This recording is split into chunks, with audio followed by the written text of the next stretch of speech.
हमारे देश में वैज्ञानिकों का जो है कि एक विस्तृत श्रृंखला है। इन्हीं वैज्ञानिकों में एक है आर्यभट्ट, जिनका कार्यकाल 473 ईस्वी से 520 ईस्वी के मध्य माना गया है।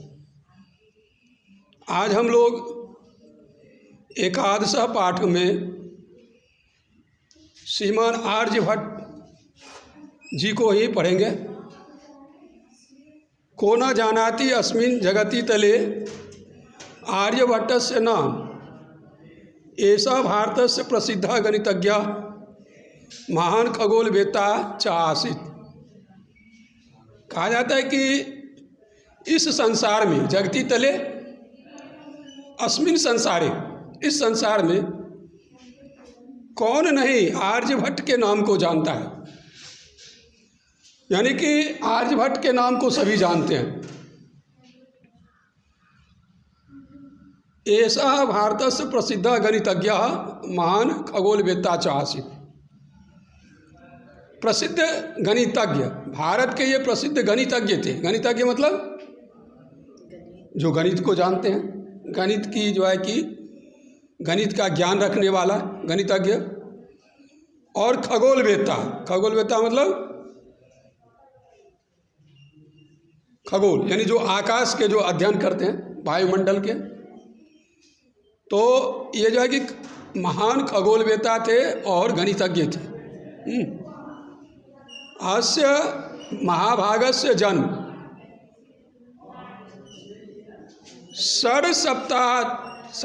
सप्तत्याधिक चतुर्शततमे वर्षे अर्थात 476 ईस्वी में पाटलिपुत्र नाम के नगरे अभवत्।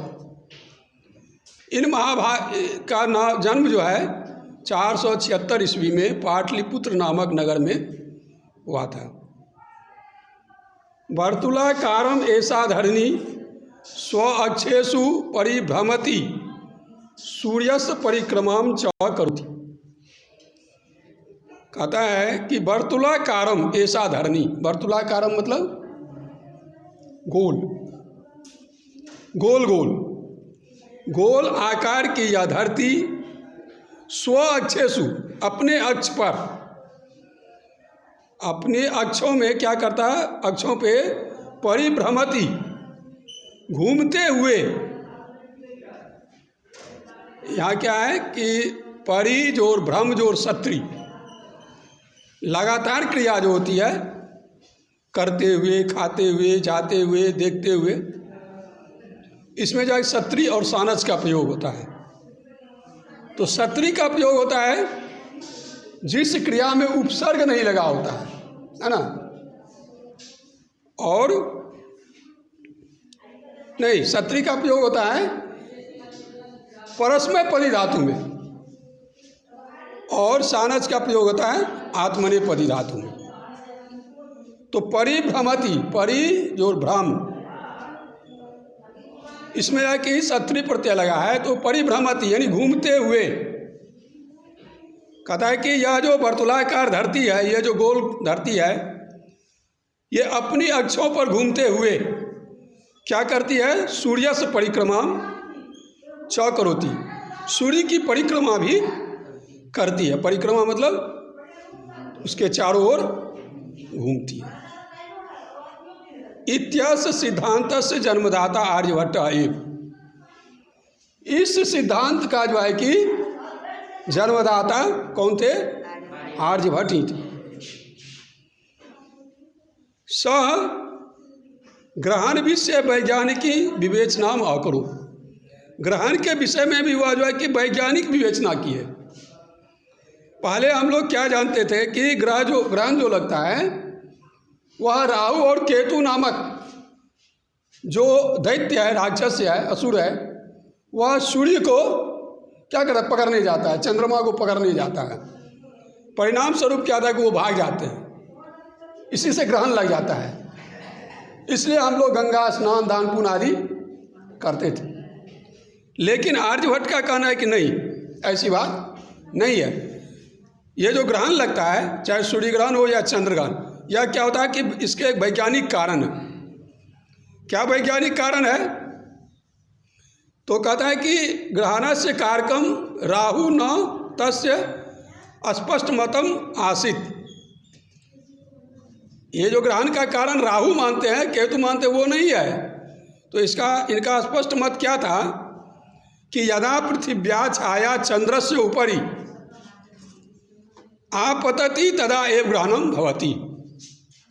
जब चंद्रमा की जो है कि छाया क्या होता है, पृथिव्या छाया, जब पृथ्वी की छाया चंद्रमा के ऊपर पड़ती है, तदा एव ग्रहणम भवति, तब क्या होता है, ग्रहण होता है। यानी जब सूर्य, चंद्र और पृथ्वी, सूर्य और चंद्र के बीच में जब पृथ्वी आ जाती है तो क्या होता है कि ग्रहण लग जाता है। उससे क्या होता है कि सूर्य का जो प्रकाश है उसको पृथ्वी ढक देती है, जिससे वो क्या होता है कि चंद्रमा तक नहीं जा पाता है, और तब हम लोग को चंद्रमा दिखाई नहीं देता है, तो हम लोग कहते हैं कि ग्रहण लग गया। तो ये जो है कि आर्यभट्ट के द्वारा ग्रहण का जो है कि ये वैज्ञानिक जो है कि क्या कहते हैं कि विवेचना की गई है। आर्यभट्टियम तस्य प्रसिद्ध ग्रंथ अस्ति। आर्यभट्टियम जो है कि आर्यभट्ट का एक प्रसिद्ध ग्रंथ है। ऐसा ग्रंथ संस्कृत भाषायाम एवं लिखिता अस्ति। यह जो ग्रंथ है आर्यभट्टियम, यह किस भाषा में लिखी गई है?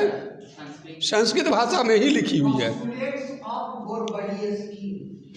तस्य अन्या रचना 10 गीतिका सूत्रम आर्याष्टशतम च अस्ति। आर्यभट्टियम के अतिरिक्त आर्यभट्ट के द्वारा और भी कई रचनाएं की गई, जिसमें 10 गीतिका सूत्रम और आर्याष्टशतम ये क्या कि प्रमुख है। गणिते सह पाई इति संकेतस्य सटीकम मूल्यस्य निर्धारणम 3.1416 जो पाई हम लोग पढ़ते हैं गणित में, तो पाई का जो पहले जो उसका जो है कि मूल्य का निर्धारण, उसको और स्पष्ट करके आर्यभट्ट जो है कि और स्पष्ट करके बताए। ऐसा महाभाग चंद्रगुप्त विक्रमादित्यस्य सभारत्नेषु एक आसीत। आर्यभट्ट जो थे कि चंद्रगुप्त विक्रमादित्य के 9 रत्नों में से एक थे। 9 रत्नों मतलब 9 विद्वानों का एक मंडल था, उन्हीं समूह में से एक थे आर्यभट्ट। प्रथम भारतीय कृत्रिम उपग्रह से नाम आर्यभट्ट अस्य नामना एव निर्धारितम। भारत का जो प्रथम उपग्रह बना, उपग्रह जानते हैं किसे कहते हैं? उपग्रह होता है ग्रहों के समान। जैसे ग्रह आपने देखा कि पृथ्वी सूर्य के चारों ओर घूमती है, इसी तरह सभी ग्रह हैं, मंगल है, बुध है, शुक्र है, शनि है ना। तो इन्हीं ग्रहों के समान जैसे उपग्रह चंद्रमा है, तो इसी के समान एक जो है कि यंत्र छोड़ा जाता है वायुमंडल में। वह यंत्र क्या करता है, इसी ग्रहों के समान, उपग्रहों के समान घूमते रहता है, चक्कर लगाते रहता है, इसलिए इसको उपग्रह कहा जाता है। ठीक है। तो भारत का जो ये कृत्रिम उपग्रह छोड़ा गया, उसका नाम किसके नाम पे रहा? आर्यभट्ट के नाम पे ही रखा गया है। कर देते हैं, आइए दर्ज कर देते हैं। तो इस तरह क्या कि आर्यभट्ट जो हैं हमारे देश के महान जो है कि वैज्ञानिक थे, और ये एक गणितज्ञ थे और खगोलवेत्ता थे। इन्होंने ही बताया कि पृथ्वी गोल है और पृथ्वी सूर्य की परिक्रमा करती है अपने अक्ष पे घूमती हुई। इन्होंने ही ग्रहण के विषय में हम लोगों को बताया, इसका वैज्ञानिक विवेचना की। इनके द्वारा बहुत से ग्रंथों की रचना हुई, जिसमें आर्यभट्टियम, 10 गीतिका सूत्रम और आर्याष्टशतम ये प्रमुख है। हमारे जो है कि भारतीय कृत्रिम उपग्रह का नाम भी इन्हीं के नाम पे रखा गया। ठीक है। नाम से मैंने पुकारा, तेल बोल।